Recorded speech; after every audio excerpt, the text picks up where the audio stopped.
Good evening and welcome to our Erie County Sheriff's Primary Candidates Forum. Thank you so much for logging in and joining us. We have put so much love and effort, us, the community, into planning this event.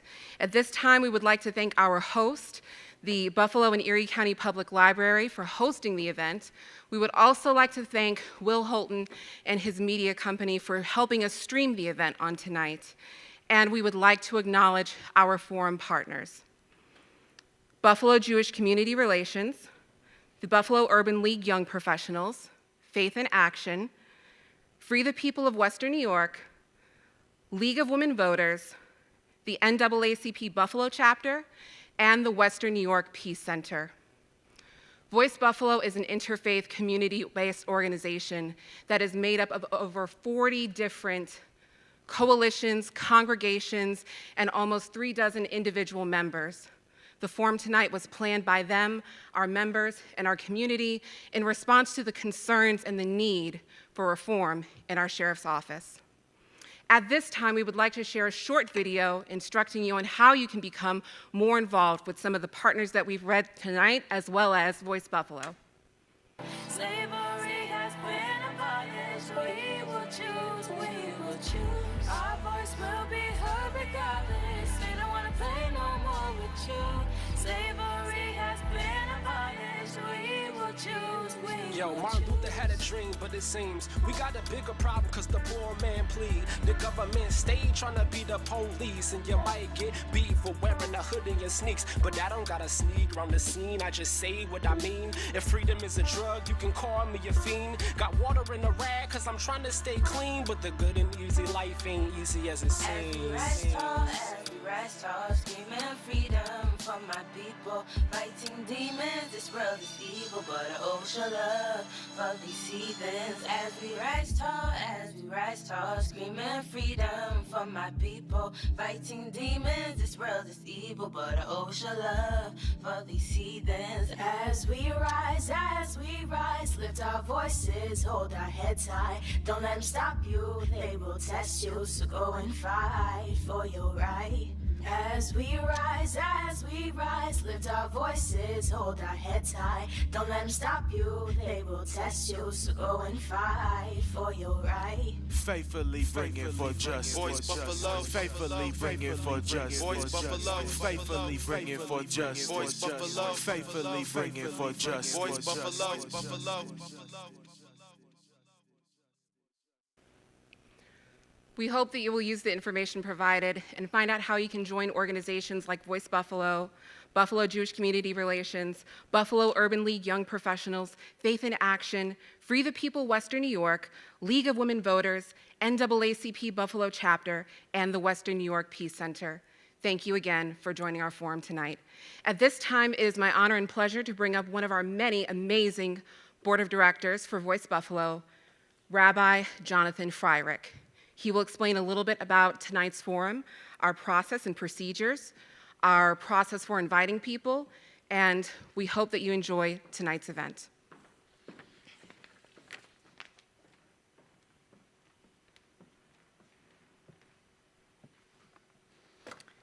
Good evening, and thank you all for being here. Thank you to our candidates. I want to emphasize that Voice Buffalo is a 501c3 organization. We are strictly nonpartisan and do not oppose or endorse candidates or political parties. We have 3 of our candidates here. A number of our candidates neglected to RSVP. Everyone was invited, and some people, of course, said they couldn't come. But again, we are not endorsing anyone. We are not approving or in any way saying anything about those who have arrived or have not shown up. We are hosting a forum to give everyone the voice, as is our name, Voice Buffalo. Of course, Voice Buffalo does raise our voice and does take positions on specific issues impacting families in our communities.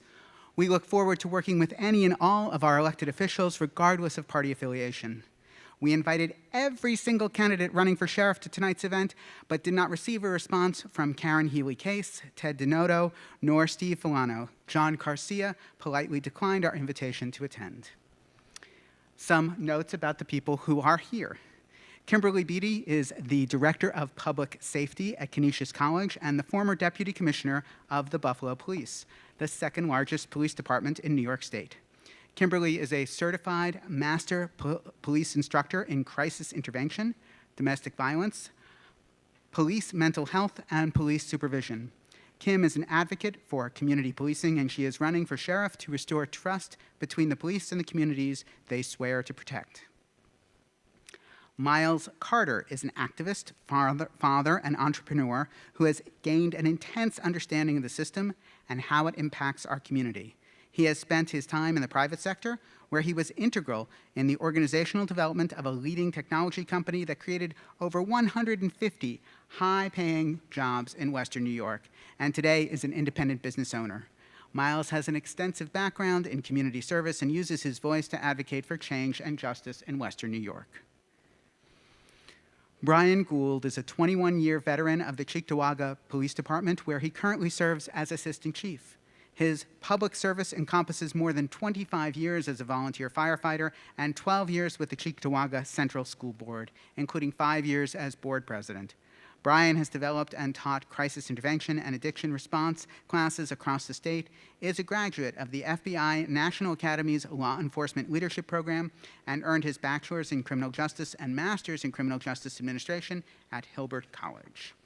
And it is my honor to pass over the microphone and the podium to our organizer at Voice Buffalo, the Reverend Denise Walden.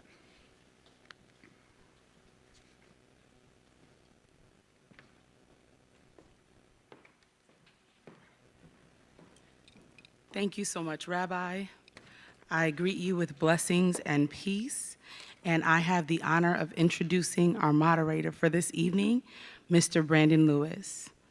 Brandon Lewis kicked off his career at WTAP-TV, the NBC affiliate in Parkersburg, West Virginia, in 2016. During his time there, he anchored and produced the Weekend Evening News and won 3 Associated Press Awards for his reporting on the drug epidemic in West Virginia and Ohio. He left West Virginia in 2019 and arrived in Buffalo that summer to become an evening reporter for Spectrum News 1. While in Buffalo, he's covered major stories, including the resignation of our former Congressman, Chris Collins, the Catholic Church sex abuse scandal, and the COVID-19 pandemic. His favorite part of working and living in Western New York is seeing the greater Buffalo community live up to its nickname of being the city of good neighbors. At this time, I bring to our moderator for the evening, Mr. Brandon Lewis.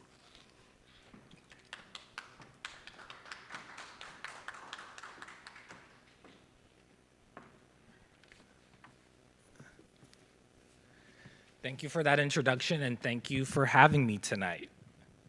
Voice Buffalo is a 501c3 nonpartisan organization. They don't endorse or oppose candidates or political parties. This event tonight is nonpartisan and does not in any way endorse or oppose any candidate nor their political parties. Voice Buffalo has invited all candidates and sent multiple invitations since March to the candidates, including Karen Hilly Case, Ted Denoto, Steve Filano, and they have neglected to respond to the invitations to participate in tonight's forum. John Garcia had another event and could not be here tonight. So candidates, each of you will have 2 minutes to respond to each question presented. Brianna, seated in the front row, will be our timekeeper for the evening. She'll inform you when you have 30 seconds to end your comments and when you have run out of time. We respectfully ask that candidates give answers based on their platforms and values. In other words, please do not use your response to smear or discredit another candidate running for office. So, if all the candidates are ready, we will get started for the evening. So the first topic is the relocation of the holding center, and the order for responses will go Beatty, Carter, and then Gould. So last year, the community was aware that there is a proposal to relocate the downtown holding center to the Alden Holding Center and Correctional Facility. Voice Buffalo and the organizations who put on this forum tonight care very deeply about the experience of families and their quality of care. The first question on this topic is, where do you stand on the relocation of the holding center and transforming it into a pre-release facility? Into a what facility? A pre-release facility. Is this on? Yes. Okay. First of all, I want to thank Voice Buffalo for inviting us here tonight, and I also want to thank the candidates who showed up to talk about issues in our community. I want to start out with a story. A few years ago, I arrested a young lady, and I took her to the Erie County Holding Center. She was 16 years old. I'll call her Felicia.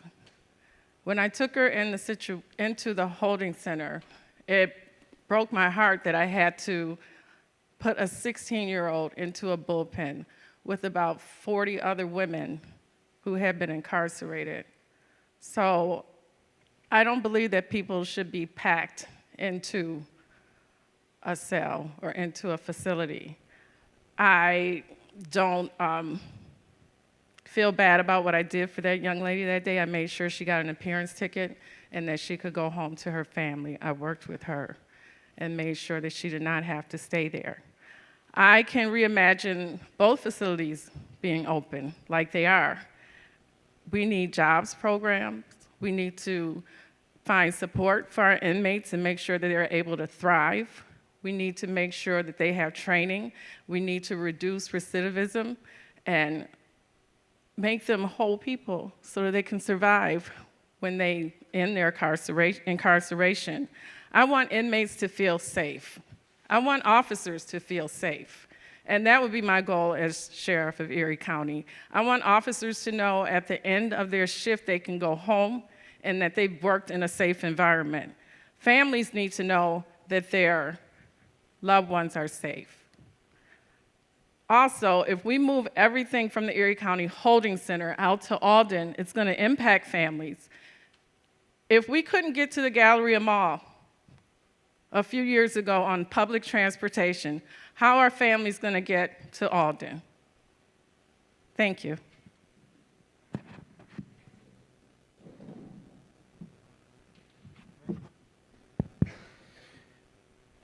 Thank you for having me as well, and I'd like to thank the candidates for showing up for tonight's event as well.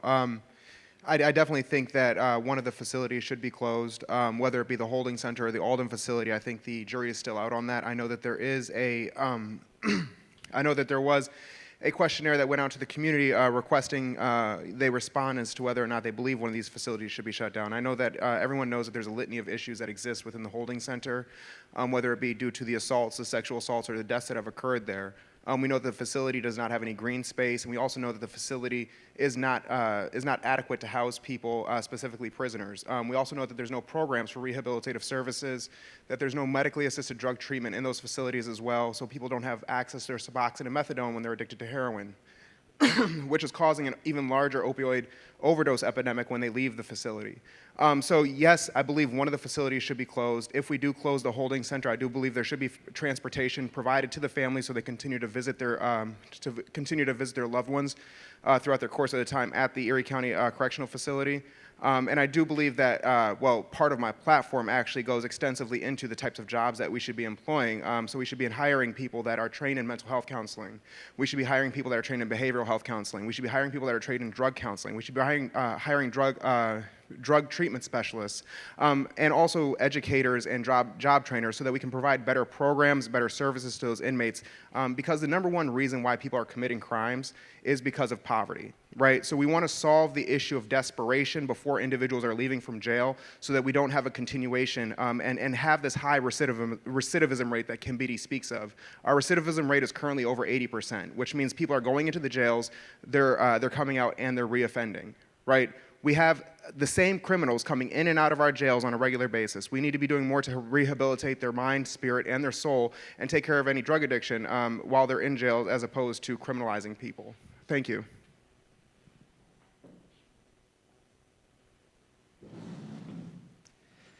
Good evening, and thank you to the other candidates and to Voice Buffalo for giving us as candidates a voice so that the public hears our stance on these important topics affecting our community. When we consider the relocation of the holding center out to the Alden Correctional Facility, the number one concern needs to be safety. 32 deaths in 16 years is unacceptable. Our focus when we look at reorganizing the structure of these two facilities needs to focus on safety. I'm hopeful that our community does not wait until January for a new sheriff to come in to begin this process. We can't wait any longer. I'm hopeful that we have community forums within our community here, similar to this, where our leaders are listening to the concerns of our community, weighing the pros and cons of one facility versus the other, and making a decision that ultimately changes the safety of the facilities, because the deaths are unacceptable and need to stop. As a sheriff candidate, I will take part in those forums. I will be in the audience listening so I understand what the concerns of the community are, so that if elected, I'm ready to start instituting those changes or continue the progress that has already hopefully begun. Lastly, I think as a community, when we think about these two facilities, we need to focus on whatever would be the most equitable decision. As I mentioned, either decision will have pros and cons, and we need to weigh them, but we also have to make sure that any decision we make is equitable to all the people across Erie County, not just one community. Thank you. So the next question is, would you share with us how you might reimagine the conditions and quality of care for inmates and detainees at either holding center location?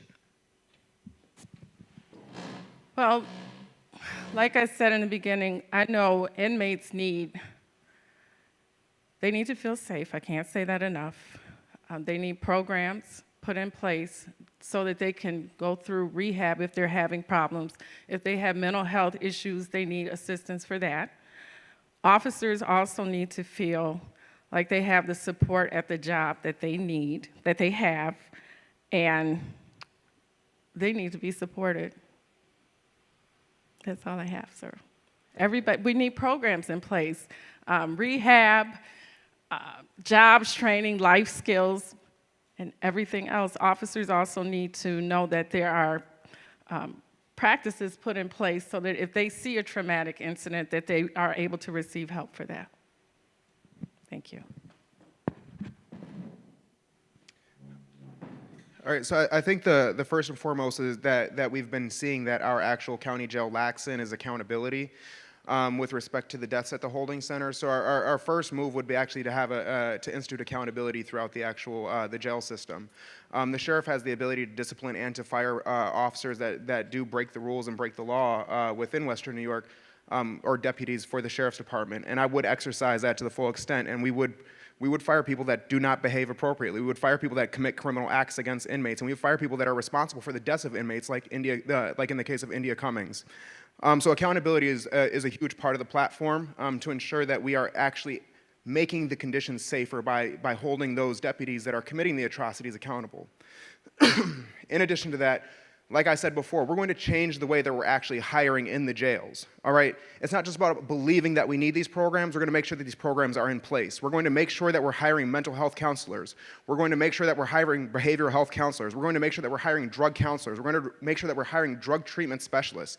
Our starting salaries for deputies is $60,000 a year, and they're getting tons of overtime. $60,000 a year is more than enough to pay these mental health counselors that are coming out of school, more than enough to pay these social workers that are coming out of school, to make sure that we're solving the problems that exist for the criminals that are coming into jail, so that when they come out, they're not recommitting the same issues, to make sure they have their family ties in place so that they have living and housing situated, to make sure that they're connected to their social services so they have food stamps and they have access to Section 8 when they get out, to make sure that they have access to their methadone and Suboxone if they come into the jails when they're addicted to heroin, so that when they come out, they're not overdosing on those drugs, and also to make sure that there's equal access to other medically prescribed prescriptions or medically prescribed drugs in the holding center and in the jail as well, because people are time and time again not having access to their proper medication, their proper medical treatment while they're in jail. So just making sure that that access is available is going to improve safety tenfold. Thank you.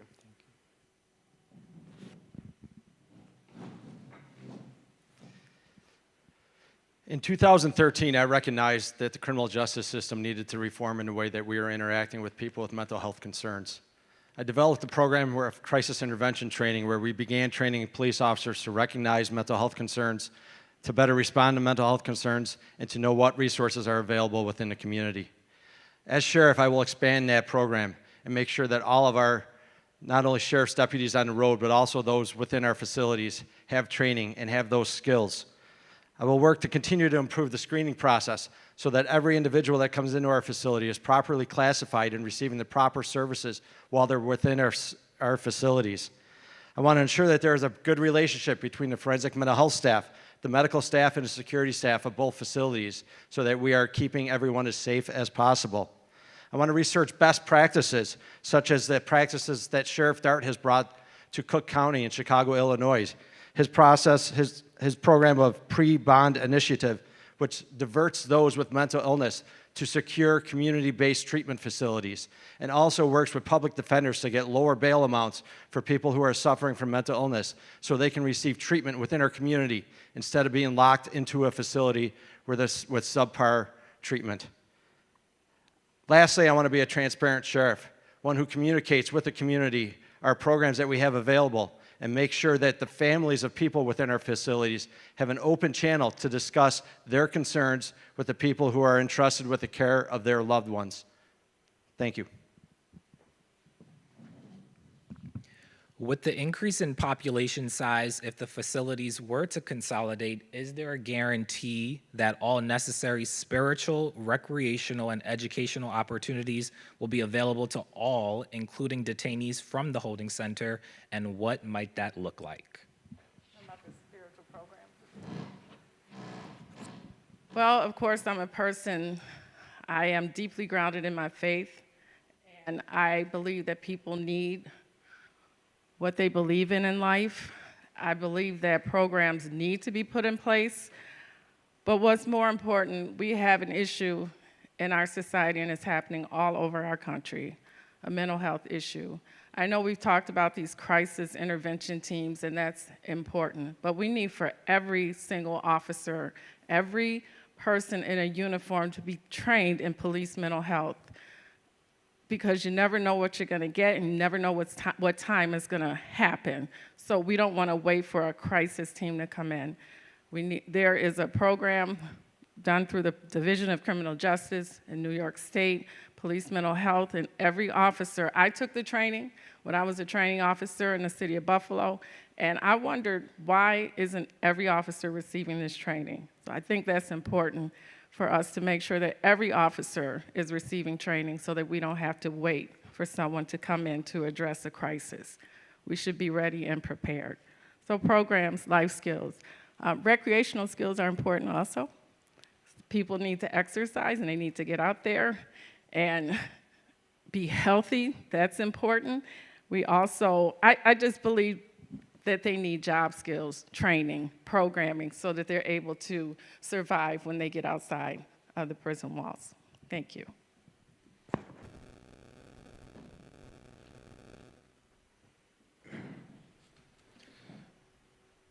Can you repeat the question for me? Sure. With the increase in population size, if the facilities were to consolidate, is there a guarantee that all necessary spiritual, recreational, and educational opportunities will be available to all, including detainees from the holding center, and what might that look like? For sure. All right, so with respect to the spirit, well, with respect to consolidating the facilities, 100% under a Miles Carter sheriff, if the facilities are consolidated, not only will the existing programs be available, but we will actually build on those programs and add more programs to what we have for the inmates at the jails. Specifically regarding the spiritual program, currently we have volunteer chaplains that are serving, myself included, at the Erie County Correctional Facility and at the Erie County Holding Center. We will no longer have those as volunteer positions, and we'll have those as paid positions so that there is accountability and people are showing up for those jobs, because time and time again, those volunteer services are the first things that people will neglect. All right, we don't want the inmates to be neglected when it comes to that, so there will be paid chaplain services under a Miles Carter sheriff. All right, recreational. We will ensure that recreation is available and will be expanded upon. Included in recreation will be other things such as life training skills and also gardening and whole life living skills.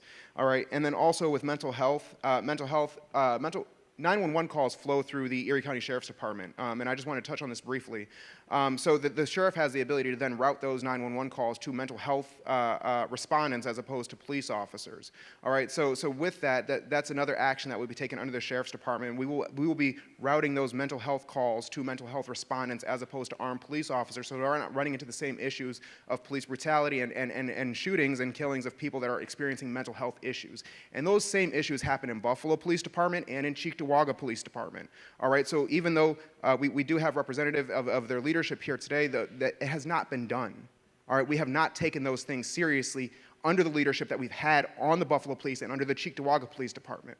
I can name specific instances. All right, and then also educational, yes, we need jobs programs, we need jobs training, and we need to ensure that people are coming out of the facility with actual skills.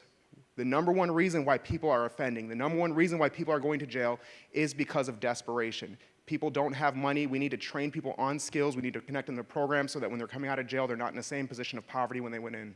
Thank you. Sure. With the increase in population size, if the facilities were to consolidate, is there a guarantee that all necessary spiritual, recreational, and educational opportunities will be available to all, including detainees from the holding center, and what might that look like? If our community cannot come up with a plan that does guarantee that, then that's unacceptable. Those things that you just mentioned are absolutely musts when we talk about a correctional facility. Lack of those programs is what is contributing to the lack of safety in our facilities. We need to make sure that our plan, any plan that this community brings together to consolidate these facilities, does guarantee that those things go on. We need to focus on what is causing behaviors that cause people to be in our facilities and work to correct those behaviors, to restore that. If our simple goal is to just house people for an amount of time until they've served their time or until they're transferred to a state facility, we are failing our community. As a sheriff, I will make sure that we have programs in place that work to rehabilitate people, that work to give them the skills that they need, to give them the treatment that they need to be productive members of our community so that we do not have the revolving door that we are seeing today. This is not productive to just keep having a facility where people come in and out, where police are simply just bringing people back to jail. We need to make sure that police know the alternatives in our community so that jail is not a dumping ground for the police when they have somebody that they don't know what else to do with. All these things are very important things that our community, if we come together, we can make happen. And that is what I plan to do. Under my leadership, I want to unite our community to work together because we have some very smart people in our community who can work together. And if we give everyone a voice, we can make positive change in our community. And I will be a sheriff who leads that change. Thank you. So the final question on this topic is, how will access to various community services such as the jail library and educational courses be increased or handled, and what are steps that can be taken to ensure this? First, in order to coordinate anything, we need collaboration. We need community outreach programs. We need support from programs like Best Self. They need to continue to come in. First chance, last chance programs need to come in to make sure that our inmates are able to thrive. Families need to be involved in rehabilitation, and we need educational resources. I don't know how much we can harp on this, but people need to be able to survive after incarceration, and you do that through support from your family, and you do that from support from the officers that work in the correctional facility. They need skills also in order to deal with people on a personal level like they have to do. We also need a great level of professionalism at both facilities. And that's all I have, sir. Thank you.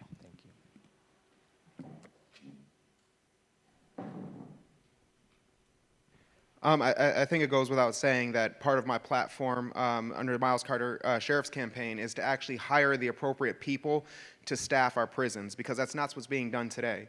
So when it comes to providing programs for education and ensuring that we're improving the lives of the inmates so that they're in a better position when they come out, we're going to actually utilize those deputy positions to hire educators in different skills and different trades so we can train our actual inmates so that when they come out, they can be connected to jobs. One thing that we will do is we will work with the unions and the other organizations and companies throughout Western New York to then connect those people that have been trained to the actual jobs so that they have them available when they come out. There is a shortage of actual skilled workers in Western New York, and there's definitely a surplus of employers that are looking for skilled workers. So the jail could actually be a spot where we could provide that training, and then inmates can have access to those jobs when they're coming out. I think that that's extremely integral to building out a better or reducing the amount of reoffenders that we have. Additionally, like the library at the jail, I've actually seen it. It's a pretty large library. Unfortunately, the people that are in the jail today don't have access to it because of COVID restrictions. A lot of those inmates have been locked down on 23-1, meaning they're getting 23 hours of lockdown, 1 hour of actual recreation time. That time is not being utilized at the library. So we will definitely have open access to the library for all of the people that are in the jail.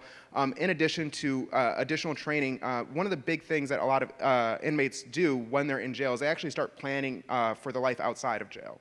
All right, part of that is actually business plans. There's a lot of actual inmates that develop business plans while they're in jail. So we want to work with those inmates to put their business plans to reality and actually get them connected to the services when they're out so they can actually put their ideas that came down onto paper into actual motion, because a lot of times people with felony and criminal convictions can't even get jobs. So being able to start their own business is a huge plus for us as well.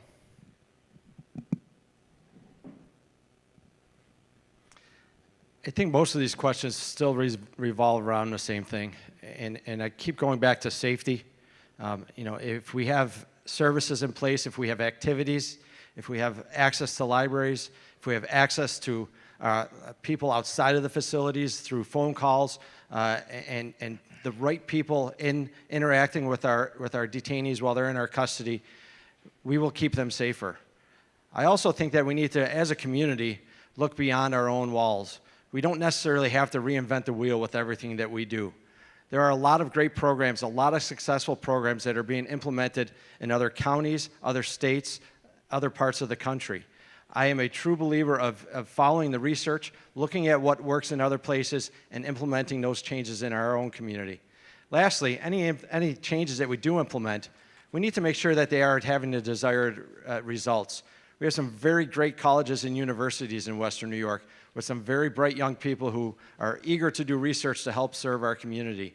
It's important that we engage those young people and those universities and colleges to research our changes and our policies to make sure that we are doing the best things that we can in order to help keep those charged, those in our custody safe while they are in our custody, and that we are working hard to rehabilitate them so that, again, we don't see the revolving door of recidivism.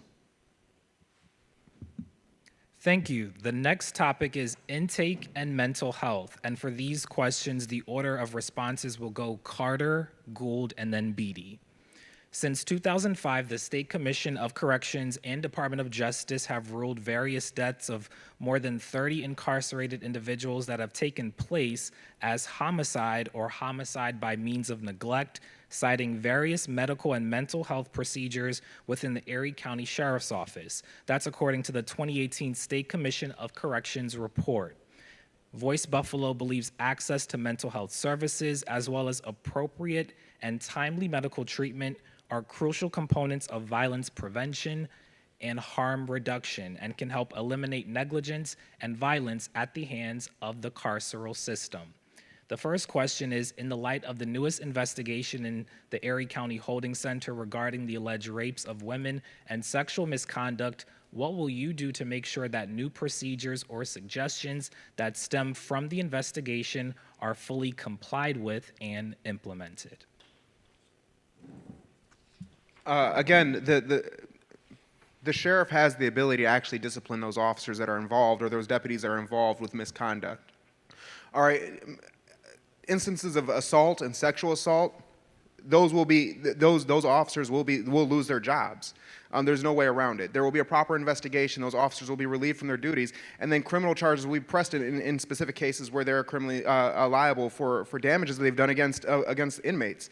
To me, it boggles my mind that in 2019 there was over 400 cases of assault and sexual assault in the Erie County Holding Center. Not a single person lost their job. Not a single person was prosecuted. 31 deaths at the Erie County Holding Center. Plus, since 2005, since Sheriff Howard's been in office, not a single person has lost their job. Not a single person has been prosecuted as a result of those deaths, even when they're ruled a homicide or a homicide by medical neglect. So instituting a system of accountability is my first and foremost point as sheriff, because that's not happening today. And in my 3 bullet points, as far as the day ones that I have promised, we have in there Carriol's Law. Carriol's Law will be implemented at the Sheriff's Department, where not only will the officers be required to report instances of misconduct, they will be held liable if they fail to report those instances of misconduct. Carriol Horn is a hero here in Buffalo, New York. Her sacrifice, her losing her job, her gaining her pension back is a story of faith and a story of belief for us. And we should take that Carriol's Law, we should implement it in the Sheriff's Department, and we should ensure that those deputies are being held accountable for the atrocities that are being committed against those individuals. So it takes more than just a good leader. It takes a complete cultural change within those jails. And that's what we're going to bring with the Miles Carter Sheriff campaign.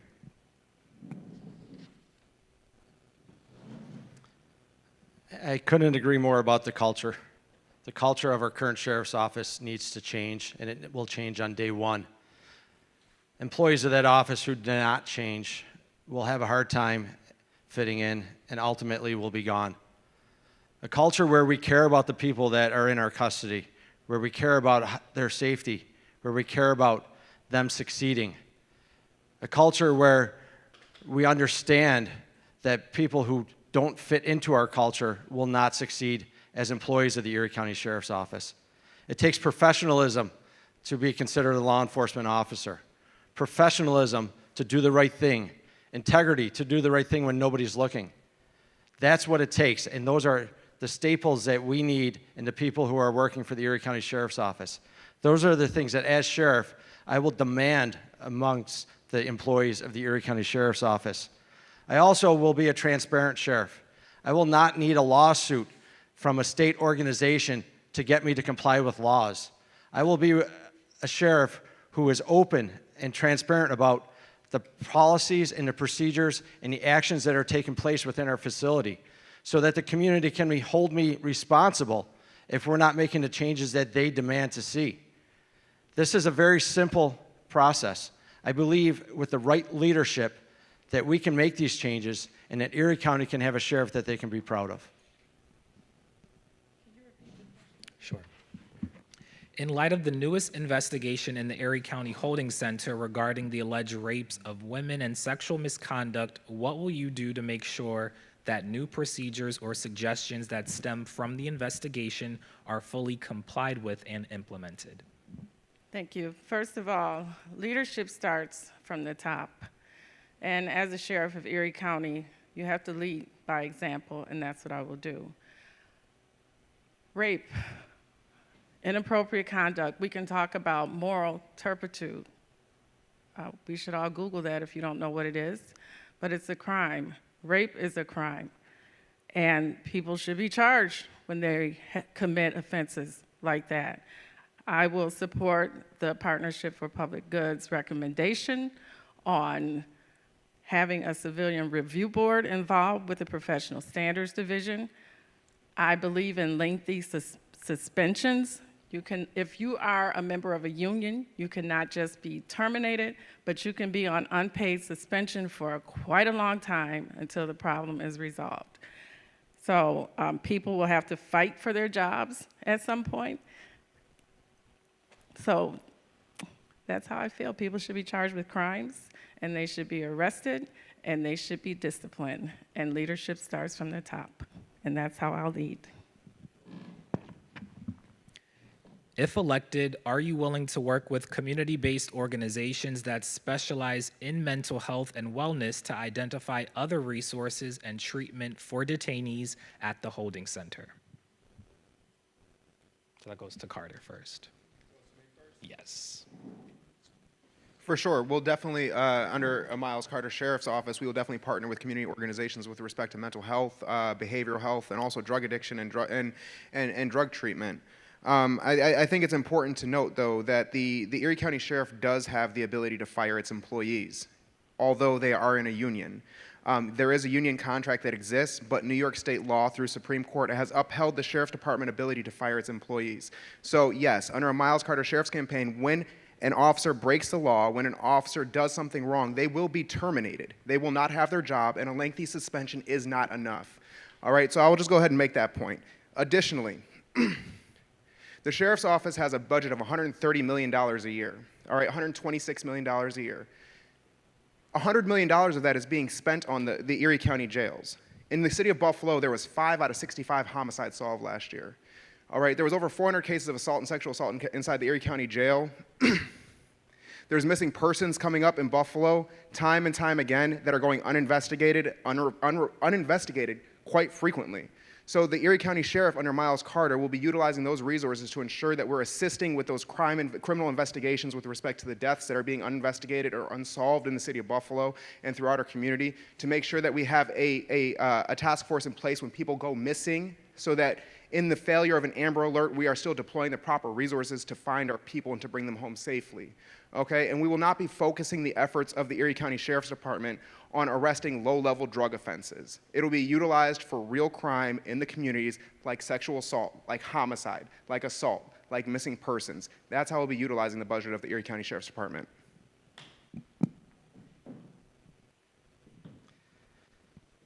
If we truly want to have safe facilities, we must partner with our community resources. We must make sure that our officers understand those community resources, and we must make sure that we have the relationships with those community resources so they know how they can help us to help our community, because we all have the same goal, and that is to do the best we can for the residents of Erie County. I have a history of partnering with community organizations. As I mentioned earlier, in 2013, we developed crisis intervention team training that we have since implemented for every recruit that goes through the Erie County Central Police Academy. Every police officer does get this training in the academy. And part of that training is partnering with the community resources. The National Alliance on Mental Illness, NAMI, has been a great partner of ours so that officers understand the perspective of family members while their law enforcement interacts with their loved ones who are struggling with mental illness or being detained in a facility. I developed a program where we have a mental health clinician, a professional, embedded within our police department, 40 hours a week, partnering with Endeavor Health Services. That program has been so successful that we have since seen that program replicated in other departments across Erie County. 3 such professionals working with the Buffalo Police Department, 1 in the town of Tonawanda, and 1 in the town of West Seneca. As I mentioned earlier, we can't do this alone. The police and the law enforcement community needs the help of our community and all of our community to make this happen. The resources that are already in our community are great resources, and if we do not take advantage of them, we will not be doing the job that our community is entrusting us to do.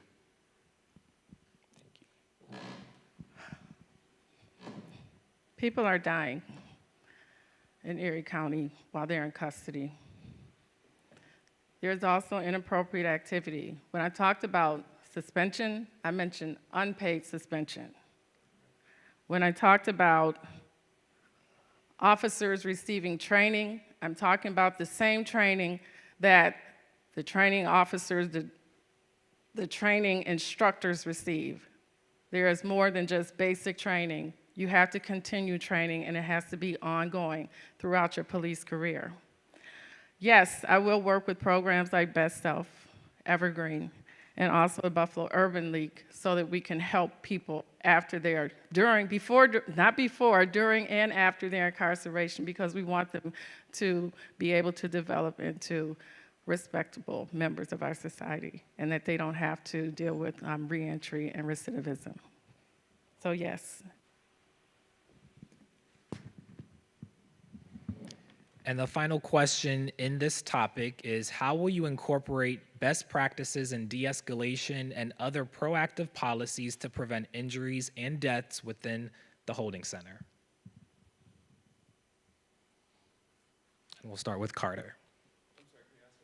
Sure. How will you incorporate best practices in de-escalation and other proactive policies to prevent injuries and deaths within the holding center?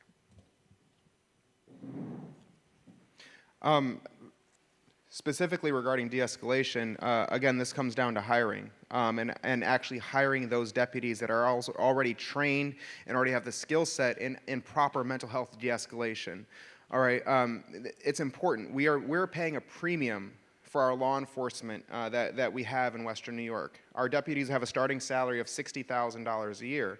In most fields, that is not a starting salary, all right? That is a salary for those that are well into their career. So we can utilize those resources to hire people that have been trained in behavioral health, that have been trained in mental health, that have those proper de-escalation skills already under their belt, so that on day one, we're not providing new training to be updated or what have you, right? We're going to implement new programs that provide that training on a larger scale throughout the facilities as well. And again, I think accountability is the number one thing here. The reason why people are committing sexual assault, the reason why people are assaulting the inmates, the reason why the guards are sleeping on the job is because there is no accountability at the Erie County Sheriff's Department. So we will have accountability instituted on day one when we implement Carriol's law. So deputies will be required to report instances of police brutality. They will be required to report instances of police misconduct. And if they fail to report those instances, they will be held liable as well. I think that's extremely important when it comes to not only making sure that we have the training and the skill set available, but also making sure we have the accountability there to fall back on as well. And I think that's all I have for that question. As a current law enforcement administrator through some very difficult times that we've been through recently, I have saw firsthand the importance of de-escalation. De-escalation training was something that we brought to my department years ago. And not only was it training that we brought to our department, we brought to our department a change of culture, as I mentioned earlier. Culture where we not only train our officers in de-escalation, but we expect that to practice how we've trained them. We review their work through the use of body cameras, a program that I implemented last year within my department. Not only are we reviewing body cameras when there is a complaint or an incident, we are having random reviews to make sure that officers are performing the way we expect. That is something that, as sheriff, I would make sure happens both on the road patrol and within the facilities that are under my command. I also want to make sure that we have the proper policies in place and that we're looking at best practices from across the country. Again, there are many departments who are doing a much better job at things, and we need to make sure that we are availing ourselves to the best resources. De-escalation training works. I've trained officers to do it, and I've witnessed officers who are good at it. Officers who are not good at it get good with better training. It is my administration's goal that we would bring the best trainers and the best classes we can to our officers, and in fact, we would make sure that we're doing that routinely. As was mentioned earlier by another candidate, training needs to continue. It's not a one-time thing. We need to invest in the proper training for our officers so that our officers have the tools and they know what is expected of them. And then we need to hold those officers who do not meet our standards accountable. Thank you, Brian. I do believe we need to do de-escalation training to prevent injuries to our civilian population, to prevent injuries to our inmates, and to prevent injuries to officers. You're better off if you're able to talk a dog off the back of a meat truck. So you're better communicating with people and using your verbal skills. Also, as you do this training, you need to bring in professionals. I have a long career in community policing. There are a lot of resources out there, and we need to implement them in our training practices. We also need to do this training so that we can improve morale in our police departments, and that's all over the nation. Officers go to work every day and they're met with negativity, and they also come to the point where sometimes they feel threatened for nothing. We're always on guard, so we have to do everything that we can to also de-escalate ourselves. So it's important that we improve morale by providing training where they can be certified and they have resources to receive help. So we need to do de-escalation training to prevent injuries and to prevent death. The next topic is solitary confinement, and the order of responses will go Gould, Beatty, and then Carter. The current administration of the Erie County Sheriff's Office utilizes the practice of solitary confinement through a program called segregated disciplinary housing and charges detainees and inmates $1 a day for solitary confinement. Empirical evidence cites solitary confinement and all its variations as torture, leading to anxiety, depression, paranoia, aggression, and hypersensitivity.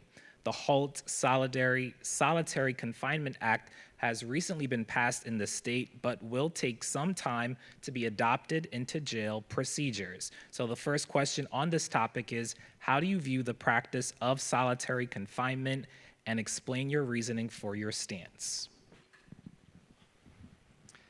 As I keep going back to safety, it should be our first concern. We should do no harm. Safety of the other detainees and safety of our staff working in these facilities. Sadly, there are times when people need to be isolated from the general population. We know that. But how we isolate them and what we do while they're isolated is what makes a difference in whether we are successful and we are being humane. I think we need to explore programs such as a CAPS program that is already in place since 2013 in New York City, Clinical Alternative to Punitive Segregation.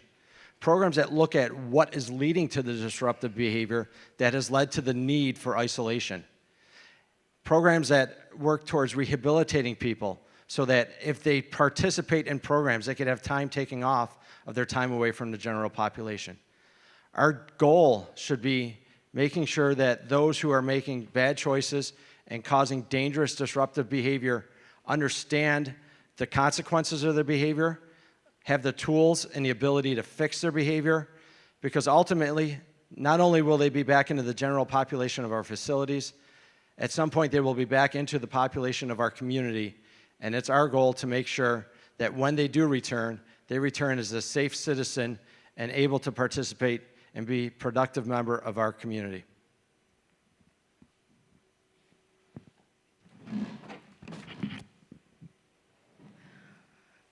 At the onset of an arrest, a person begins to feel isolated.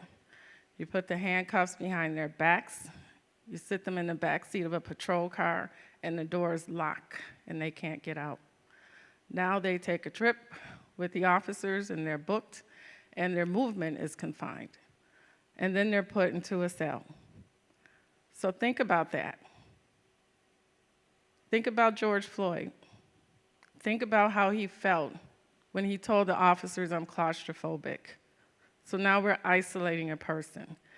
Solitary confinement leads to depression, it leads to regression in your progress, and it also affects your mental health and your stability. We need for people to thrive and survive incarceration. So now we have them away from others. They cannot thrive when they're not with other people. No one wants to live on an island alone. It affects your mental health, and it can make you a little paranoid, a lot paranoid. So it's breaking people down. We need to lift people up. People need to know that they are safe in any environment where they are. I need for people to feel safe as the sheriff of Erie County. We need to find another way.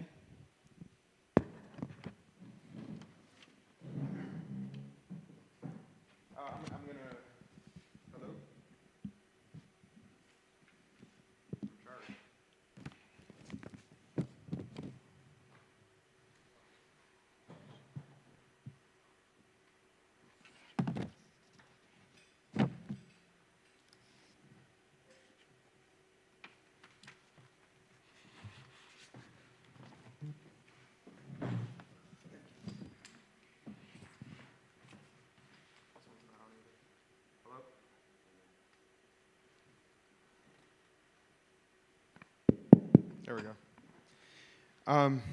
To make it simple, solitary confinement is a violation of the U.S. Constitution. All right, so its Eighth Amendment is it protects us from cruel and unusual punishment. All right, solitary confinement is cruel and unusual punishment. I will not break the law as sheriff. So on day one of Miles Carter's sheriff's office, solitary confinement will be ended.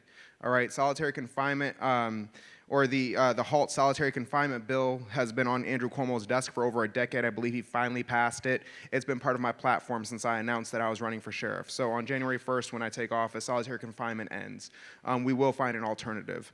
And I just want to touch briefly again on mental health as well, because mental health is a serious issue, and I don't want it to go without saying.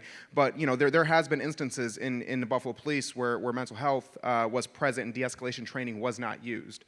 All right, and this is an instance that has happened time and time again. All right, in instances where we have training, right, the training has failed, and those officers have not been held accountable. All right, we have Willie Henley last year in July, or in August, who was facing a mental health crisis. Willie Henley was shot. Okay, we have Meech Davis, who was not facing a mental health crisis, but was being interrogated by the police. He was held down by one officer and punched in the face repeatedly by another officer until he died. All right, and he died of I believe it was of oral asphyxiation. All right, and this is Buffalo Police. Last year, during the Black Lives Matter protests, we have another individual who was suffering, Samuel Mara. All right, Samuel Mara was having a mental health crisis, and he was in Cheektowaga. All right, and he was held down in a chokehold that's illegal in New York City, but not illegal in New York State. All right, so mental health crisis again, and we failed with policing. And again, representatives of the leadership in those police departments are running for sheriff today. They have failed to provide proper mental health for our people and our citizens in this county already, and it's not going to get any better unless we actually take a stand and say these are the things that we're going to do, not the things that we want to do. As sheriff, how would you reconstruct or eliminate the use of solitary confinement? As I mentioned earlier, we need to look at more of a restorative housing model. The models exist. I believe they may have even been proposed in Erie County, yet we've lacked the leadership of a sheriff who wants to see positive change, who wants to work to make our facilities safer. Under my administration, I will listen to the experts who are working for us. I will make sure that we have the brightest minds working for us so that we can develop procedures and policies and practices such as restorative housing, where we are, again, as I mentioned earlier, looking at the factors that led to the behavior and doing everything we can to correct those factors so that we do not have a need for solitary confinement within our facilities. Sure. As sheriff, how would you reconstruct or eliminate the use of solitary confinement? Well, first of all, I do agree with the HALT solitary confinement. And if you read, or if you have knowledge of the 2021 New York State minimum standards and regulations, everything according to the Commission on Corrections in New York State is in this book. At this point right now, I cannot say that the Sheriff's Department is putting people in solitary confinement for more than 15 days. It's actually less. In my administration, we will reduce this and find other programs and other ways to do segregated housing. Segregated housing could also mean adding more space. You also have to push in programming. People need to feel that they are in, you know, jail is not a walk in the park, but they need to know that they're going to survive and be safe, and you cannot continue to put people in solitary confinement, so it has to end. We have to find another way. I can't say that enough.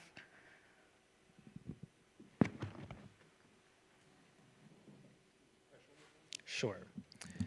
As sheriff, how would you reconstruct or eliminate the use of solitary confinement? Again, day one, HALT solitary confinement. We're not going to wait for New York State to catch up. We're going to be a trendsetter with the Miles Carter Sheriff's Office. So solitary confinement is going to be ended on day one. In addition to my day ones, again, we're going to implement Carroll's Law on day one, and we're going to completely deprioritize marijuana as a problem for the Erie County Sheriff's Department. So there will be no arrests, there will be no fines, there will be no search, and if it is found, there will be no seizure of marijuana, and that will be happening under the Miles Carter Sheriff's Office. So I want to underline that. But I also want to focus, since we have a little bit of time left for this one, some of the other issues that are existing that we can be utilizing these resources for, all right? Because we're spending $130 million a year on our Sheriff's Department. We're spending $143 million a year on Buffalo Police Department, and we're not getting the benefit of improved community safety from that large expenditure, all right? We need to be focusing our spending on homicides and solving these homicides. 5 out of 65 homicides solved in Buffalo last year is deplorable, all right? That's a representation of a failing agency. All right, Buffalo Police Department is a failing agency if the only thing they can do is solve 5 out of 65 homicides. We don't have safety in our community. Hundreds of untested rape kits at county. The Erie County Health Center, hundreds of untested rape kits at county. Again, $130 million sheriff's budget. We should be utilizing those resources so we can take care of that first chain of evidence we have for sexual assault.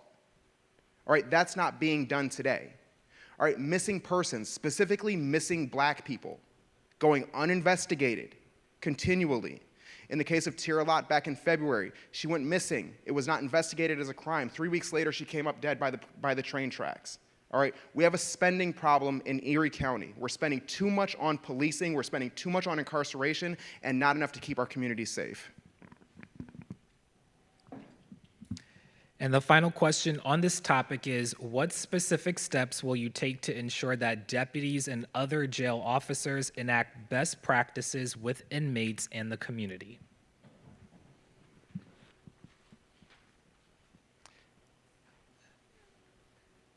First, we will make sure that we have policies that are clear and concise and make it very clear to the officers what behavior is expected to them. Secondly, we'll make sure that we have proper supervision in place, close enough supervision, supervision who is willing to stand up and hold someone accountable when they make choices that do not align with the policy. Thirdly, we'll make sure that we have discipline options for those who do not comply with the policy so that our officers who are working for our sheriff's office understand that they cannot get away with behaviors that do not match our policies. It's simple business management, organization, and leadership. Starts at the top, 100%. Lead by example, being present within our facilities.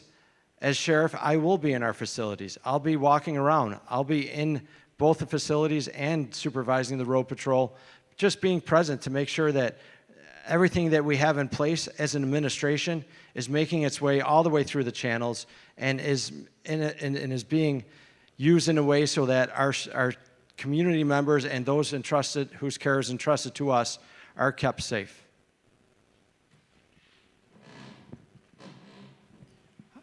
Of course, we need to make sure that we update the rules and regulations according to the new sheriff. We need to make sure that there is updated training, that people are held accountable, especially at the supervisory level, so that they can command their staff personnel, their subordinates, and we need transparency with the community. We need to enforce the policies and the procedures in the sheriff's office. I read through some of those policies and procedures, and they need to be updated. And yes, I spent many years working with the Buffalo Police Department, and some of the sheriff's department practices are antiquated and need to be updated. So that's what I would do. Make sure that we update those policies and procedures, make sure that they are enforced, have training, accountability, and transparency with the community. Thank you.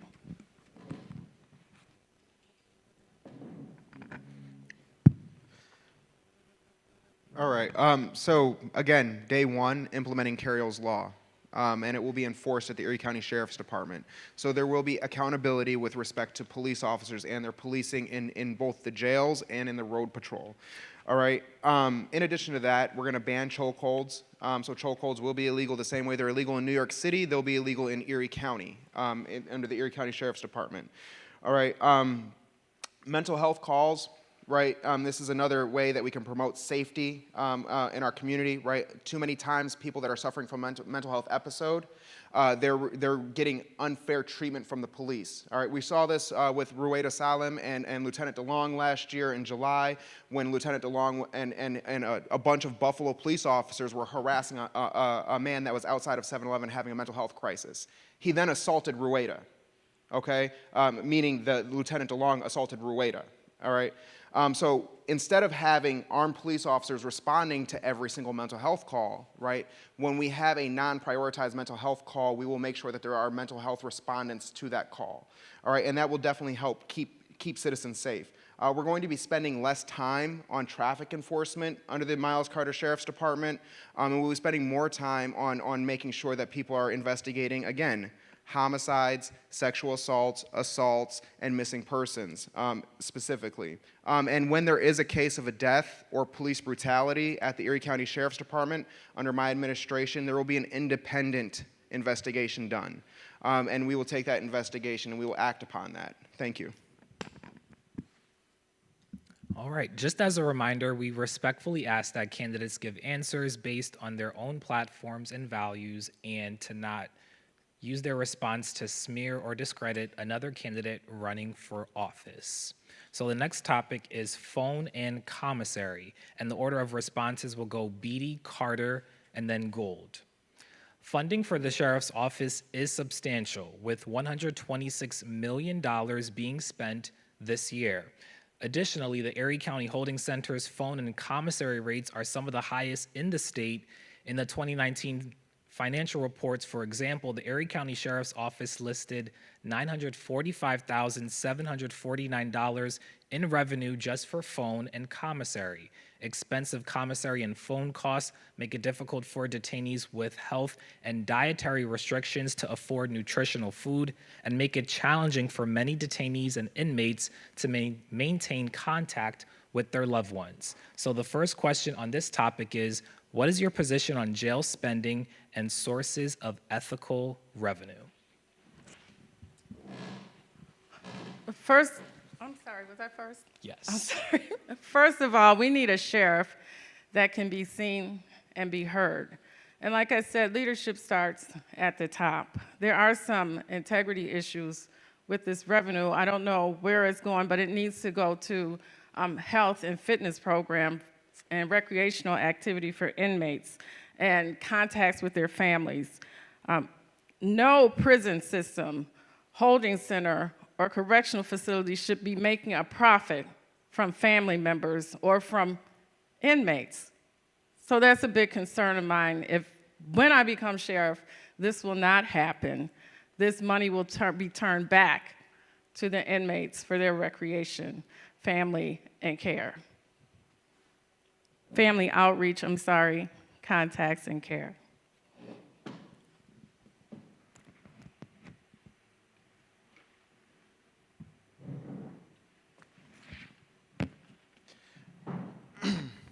So with respect to phone and commissary, the first thing that we'll do within the first year of the Miles Carter Sheriff's Administration is that we will definitely do a new RFP, which is a request for proposal, for both commissary and phone services so that we can make sure that we're getting the most affordable and the best service with respect to commissary and phone. In addition to that, we'll be ending kickbacks. All right, so the Sheriff's Department and no person in the Sheriff's Department will be benefiting from the contracts that are established with those providers. That's something that's currently happening. People receive kickbacks, and that's where that's why a lot of these contracts are actually signed in the first place. And with respect to the $126 million budget, we're spending roughly $86 million a year on facility operations. So closing one of the facilities will definitely help. With respect to facilities and employees. All right, you have 800 deputies that are currently employed through the Erie County jails. However, we only have 600 to 700 inmates in there on a daily basis, which means we're spending about $167,000 to $200,000 a year per inmate on incarceration. Okay, so we're going to definitely reduce the number of deputies that we have supervising within those jails. We definitely want to close one of the facilities so that we can ensure that we're bringing down the cost of operations of incarceration in Erie County. And then in addition to that, we want to make sure that we're providing the proper services to those inmates so that when they're coming out of jail, they're not in the same state of desperation that they were when they went into it. So with respect to spending, we want to spend less on actual deputies that are supervising the jail. We want to reallocate the way that our deputies that are in the streets are actually being utilized, which is going towards solving the issues and the crimes that exist, such as homicides, sexual assaults, and missing persons. Thank you. Brandon, I think the question was on the use of the revenue, correct? Yeah, what is your position on jail spending and sources of ethical revenue? So when we talk about the phone commissary and the phone in the commissary, there are clear rules on how these funds should be used. And this just speaks to the lack of integrity of the current administration. I've read and reviewed an audit that was done on the use of these funds, and these funds should not be used to supplant things that are supposed to be already in the budget. These funds are designated to be used to improve the welfare of those in our custody. Under my administration, that is what they will be used for. We do not need these funds to improve our regular services. If there's something we need, I will have a relationship with the Erie County Legislature where I can actually go and tell them what we need and ask for additional funding if in fact we do need it. I'm not saying we're gonna, but we need that relationship between the legislator and the sheriff, and under my administration that will happen. We also need to make sure that our phone and commissary systems are reasonable and equitable. Everyone should have access to them. It shouldn't matter how much money you or your family have when you get arrested and you end up in a facility. These services are provided to improve the morale, which ultimately improves the safety. And if there's one thing that should be overarching in all of my answers today, if I'm hoping you get out of it, is improving and maintaining the safety of those in our custody. Using these funds for anything other than that is inexcusable, and it will not happen underneath my administration. The final question for this topic is, how might you reimagine phone and commissary use and costs in the holding center?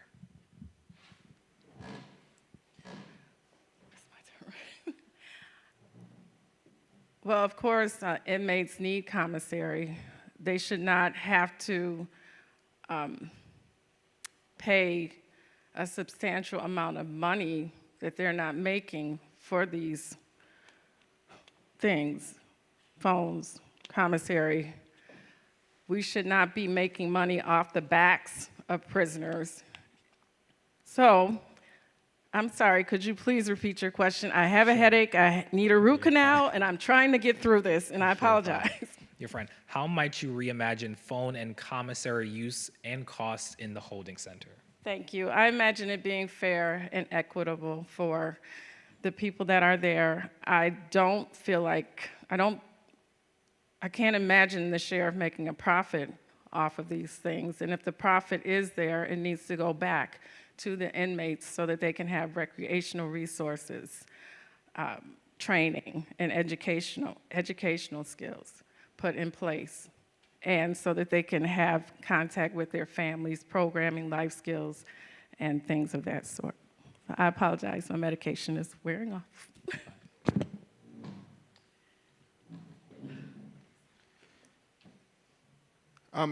It's important to note that the phone and commissary, those are handled by outside contractors. So again, what we will do is we'll have a request for proposal. We'll be soliciting new contractors to make sure that we are spending appropriately and our inmates are spending appropriately with respect to commissary and phone use. Big point, the food nutrition at the Erie County jails is deplorable. Which is why the inmates are relying on commissary to continue to improve their health.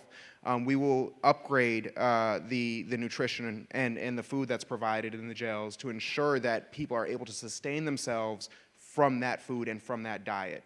All right, they shouldn't be relying on commissary to supplement their diet to be able to have a nutritious lifestyle. And that's currently what's happening in the jails. Also, feminine care products, tampons, pads, these things currently purchased through commissary will be provided by the jail under a Miles Carter Sheriff's campaign to ensure that women have equal access to their feminine care products so that they're not in a state of desperation even in jail. So I think that that's important to note as well. So a huge part of my campaign, a huge part of my actual platform is ensuring that we are providing the necessities of while prisoners or while inmates are in jail, right? So that they are not in a state of desperation, and we're connecting them to the proper resources before they get out of jail. So again, that they're not in a state of desperation and in a position to reoffend and return to jail. Thank you. Sure. How might you reimagine phone and commissary use and costs in the holding center? Reimagining these two systems begins with transparent contracts. I agree that we need to have a responsible proposal and bidding process to find a proper vendor who can provide these services at the best cost to the residents of Erie County. And that's about being transparent, making sure that we have a fair and open procedure to select that vendor. I also think that we need to really look at what we're doing with the funding, as I mentioned earlier. There are many things that we can do with these funds to increase the welfare of those in our custody. I am a big proponent of technology.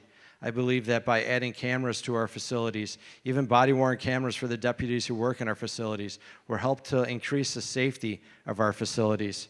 I also think that although we are not running a luxury facility, we need to make sure that people are feeling safe and they have the contact with their community or with their loved ones in the community. As we spoke earlier in the beginning of this about consolidation of facilities, if we have a facility where if the community develops a plan that the best solution is one facility that's not downtown, I think that's going to drastically affect the way that we have phone calls and even increase technology on that. I think everybody right now has been used to using computer screens to actually see the person on the other end of the screen. Things like that, using technology, anything that we can do to help improve the morale of the people in our custody will go a long way to not only improving the safety for them, but also for the safety of those who are working in these facilities. So for the final round of questions, the order of responses will go Carter, Gould, and then Beatty. The State Commission of Corrections has investigated the holding center numerous times, and in 2018 went so far as to name the holding center as the top 5 of the worst jails in the state. That's according to the 2018 State Commissions of Corrections Most Dangerous Jails in New York State report. If elected, how would you collaborate with the State Commission of Corrections, the Erie County Legislature, and community-based organizations to increase collaboration and promote policies that support evidence-based practices in recidivism? I'd like to say I'm currently doing a lot of this work now with community organizations with respect to identifying the issues that exist within the jails and providing solutions for those issues. So when we're talking about whether or not we're closing one of those facilities, I've actually sat in on those meetings to discuss how we're going to push that survey out to the community, and I reviewed those responses that came back as well. And under my campaign and under my administration, we will continue to work with organizations throughout the course of Western New York and even nationally to improve the standards that we have and that we hold within the Erie County jails and on the Sheriff's Department. With respect to the Commission of Corrections, with the death of India Cummings in 2017, I believe it was, the Commission of Corrections ruled her death a homicide by medical neglect, right? I will go through that entire report, right, and we will hold every single person that came in contact with India Cummings, as that report calls out, responsible, and we will hold them accountable for her death. All right, that's something that's not happening today. There is a complete lack of accountability with respect to the Sheriff's Department. With respect to policing in Western New York, there's a complete lack of accountability. We can go through time and time again of police brutality in the streets of Buffalo, in the streets of our surrounding suburbs, and we can go through time and time again the issues of police brutality and inmate neglect, and that exists in our county jails. So with the Miles Carter Sheriff's Campaign, we'll be working to end that. We will work with the Commission of Corrections to review those reports and to actually hold those individuals accountable. We'll work with programs and organizations throughout Western New York to make sure that we're providing the best services so that inmates are not coming out of jail in a state of desperation and reoffending and returning to jail. Thank you. As someone who spent a lot of time studying criminal justice, one of the people I often look back to was Sir Robert Peel. And Sir Robert Peel, many, many years ago, said that the people are the police and the police are the people. What that means to me is that we cannot do this alone. We need to be a united community working to make a better criminal justice system to improve the lives and the safety of the people of our community.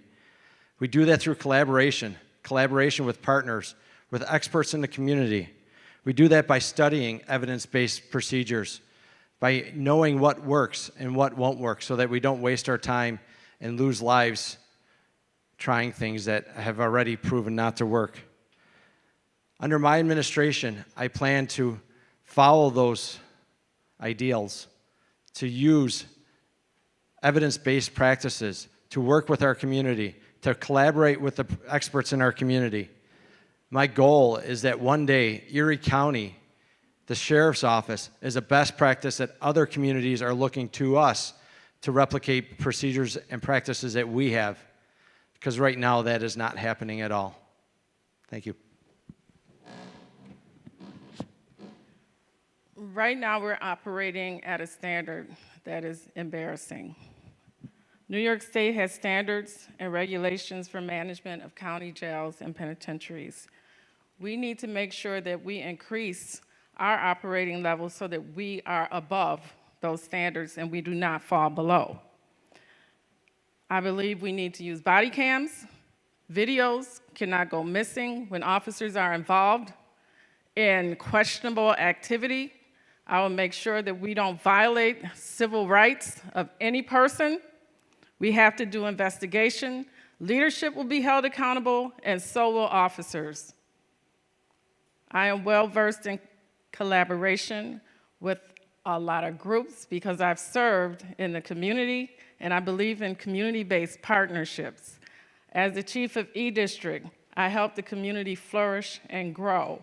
As the Deputy Police Commissioner of Operations in the city of Buffalo, I help the entire city flourish and grow, especially as far as community outreach and partnerships are concerned.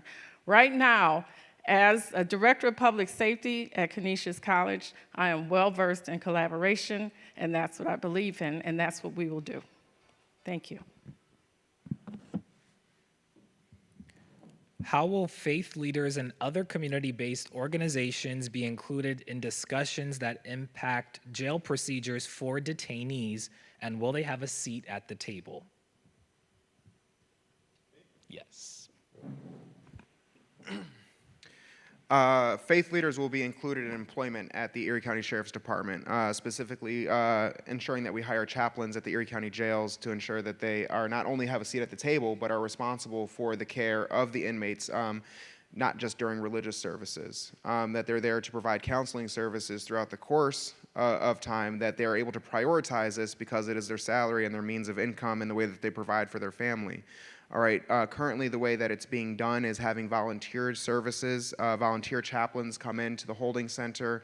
Time and time again, services are not being held for the inmates where they're being required to hold their own services. I find myself at fault from this time to time. And that's something that needs to change 100%. So faith leaders will not only be included in the shape of the deputies or in the employment of the deputies at the Erie County Sheriff's Department, they will also be included with helping to reshape and reform the way that the county jails look today and the way that policing is done through the Sheriff's Department. I've worked with faith leaders before, including Voice, with respect to understanding the issues that exist at the jails and understanding the changes that need to be made. Last year, I attended a funeral service with Voice that was held outside of the Erie County Holding Center. That was representative of the 30-plus deaths that have been held at the Erie County Holding Center. So I not only maintain my own faith strongly, but I will work strongly with faith leaders, with non-for-profits, with other organizations, and with regular community members and ex-inmates to reshape and reform the way that we're doing incarceration and how we provide community safety, because I want to get away from the word policing. Thank you.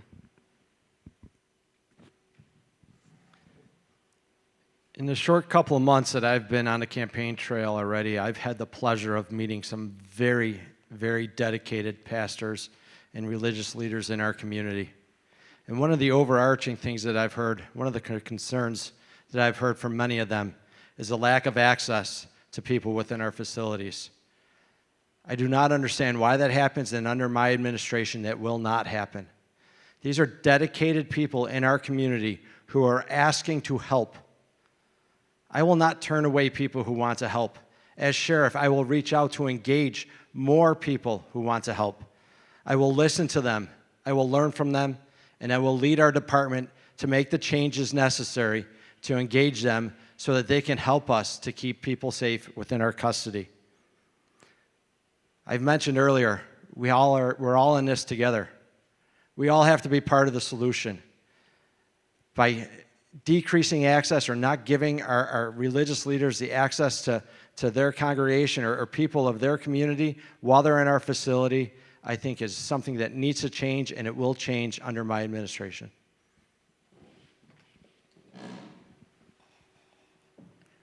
Absolutely. We will work with our faith-based communities. When I worked for the Buffalo Police Department, we have chaplains on board, and they've always been there to assist and even help our officers in time of crisis. So I know a person or any individual that is in an incarceration situation, they will need to rely on their faith and build on it. So I absolutely will support faith-based leaders and chaplains coming in and being assigned to the Erie County Holding Center and the Alden Correctional Facility.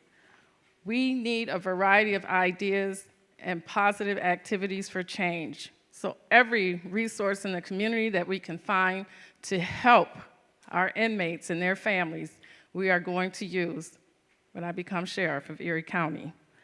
I have trained chaplains and worked with them for many years. Even now at Canisius College, a Catholic Jesuit institution, I am so proud to be a member of the campus community. We have a campus ministry. We have a wonderful relationship. We meet with them every few weeks, and we will continue in the Erie County Sheriff's Department. I know right now they have some issues in gaining access, but that access under me as sheriff will never be denied, because I know how strong I stand in my faith and my belief, and we will have faith-based leadership at the facilities. Thank you. All right. Well, at this time, I just want to give each candidate 2 minutes for closing remarks to end out the forum. So I'll just start with Mr. Carter. Thank you. And thank you again for providing this platform today. I'd like to state that I've been a longtime resident of Erie County just about my whole life, with just a bit of time that I lived down in Florida when I was a child, all right? There's a ton of issues that exist with respect to policing and criminal and incarceration in Western New York. All right, Western New York is spending way too much money on policing. We're spending $143 million a year through the Buffalo Police Department. We found that department to be guilty of violating civil rights in E District. All right, they had illegal checkpoints on the east side in E District from 2008 to 2014. It was a violation of civil rights. We've seen police brutality in Buffalo. We've seen police brutality in Cheektowaga. We've seen the failure of police officers with response to mental health calls. There's a litany of issues that exist. In incarceration, we've had over 400 cases of assault and sexual assault in 2019 that went unreported and uninvestigated. In 2017, we had India Cummings, who died and her death was ruled homicide by medical neglect. All right. In my sheriff's office, we will have transparency. In my sheriff's office, we will have accountability. On day one, we're implementing Carroll's Law. On day one, we're halting solitary confinement. On day one, we're deprioritizing marijuana entirely. All right, we're going to improve the diets of the inmates. We're going to have new contracts for new service providers through an RFP process to make sure that we're getting the best in class. We're going to hire mental health, drug counselors, skilled trainers. We're going to reduce the number of guards at the facilities. And we're going to change the way that $130 million police budget is being used at the Sheriff's Department. We're going to make sure it's being used to solve the homicides that are going unsolved. We're going to make sure it's being used to find the missing persons that are being uninvestigated. We're going to make sure it's being used to solve the sexual assaults and assaults that are occurring in our communities that are going uninvestigated, and even those rape kits that are going untested. We're going to use that money to solve the issues and improve safety in our community, and not to continue to use it as a jobs program. Thank you. Mr. Gould, your closing remarks.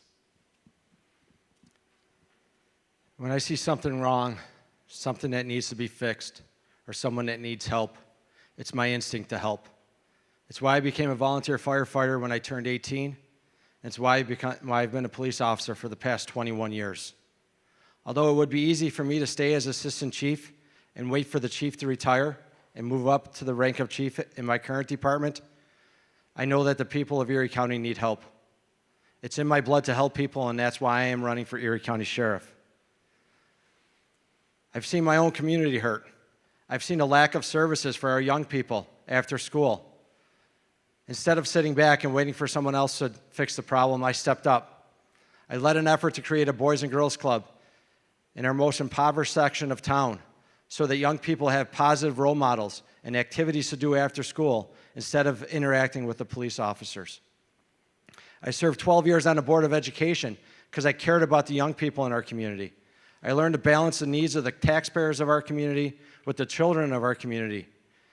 I worked hard to make sure that the children left our schools ready to succeed. As Erie County Sheriff, I am committed to fixing the problem in Erie County with our Sheriff's Office. I'm committed to unifying our community, bringing us all together, working together, listening to everybody, being present in all parts of Erie County, across the entire county. It's my dedication to this position, to running in this election, to working hard to make sure that I win, that I will carry into the next 4 years as Erie County Sheriff and into re-election beyond that. I want to thank everybody for tuning in today. Thank Voice Buffalo for giving me a chance to share my message with the people of Erie County. Thank you. Okay, I want to apologize for my comment earlier about my root canal, but I have been in pain this evening, and I apologize for that. I'm okay. Growing up on the east side of Buffalo, I lived in a neighborhood, the Fruit Belt, Cold Spring, and I just want to share a story with you. One day, after a wedding at my home, the police barged into our house, rushed in our house in pursuit of a young man. I was in 8th grade. Some members of my family were assaulted and taken away by the police. I was a child, and I watched my parents being dragged away into a police car because they asked the question, "What are you doing in our home?" My parents came home the next day, they were injured. So as a child, I will never, never forget that. So I stand here and I'm convicted by why I joined the police department. No, I didn't grow up wanting to be a cop. I grew up wanting to do the right thing for my community. So I joined the police department never with an intent to stay. I have a degree from Canisius College in communication, and I never intended to be a police officer. But when I got on the job, it was a job I came to know and love. It is a noble profession. I haven't looked back to change my career in 34 years. I've lived in different parts of Erie County. I'm a mother. I have a son. I have a daughter. And I worry about them when they leave the house. And I talk to them about their encounters that they could possibly have with law enforcement. I always teach them to be respectful and compliant. And that's what we need in our community. I will be present in my assignment as the Sheriff of Erie County. I will lead from the front, and I won't look back. I expect people to follow me because I will be the lead. Like I said, it's a noble profession, and I'm proud that I've served with the Buffalo Police Department for 31 years and with Canisius College for the past few years. Thank you. Well, that concludes the Q&A portion of tonight's forum. We'd like to thank all the candidates for coming out and providing their platforms, and for Voice Buffalo and several community organizations for hosting tonight's forum. So at this time, I'd like to bring up lead organizer Denise Walden to round things out for us. Thank you.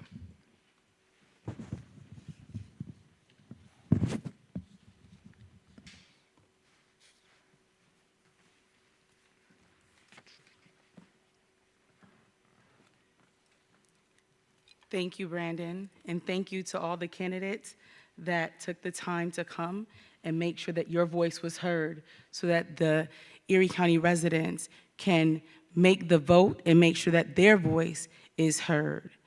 I want all of our viewers to remember that we, the community, are the ones with the power, that our voice and our vote matters. So step up, be the leaders that we've been waiting for, and make sure that you vote in this election. That being said, I also would like to just point out that Voice Buffalo is starting our nonpartisan Get Out the Vote campaign. We would like for you all to be involved. We are calling it Soul Sundays. And for more information, please check out our website, www.voicebuffalo.org.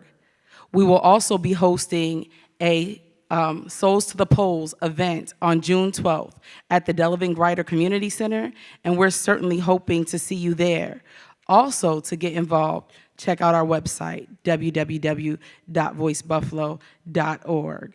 Don't forget that early voting for the primaries start on June 12th.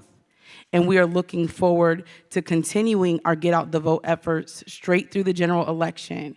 So we hope to hear from you. We hope that you will get involved. We hope that you will be the leaders that we have been waiting for. Remember, our elected officials are people in positions of influence, but we are the ones who need to make sure that they are being accountable to uphold everything that comes with being in their office.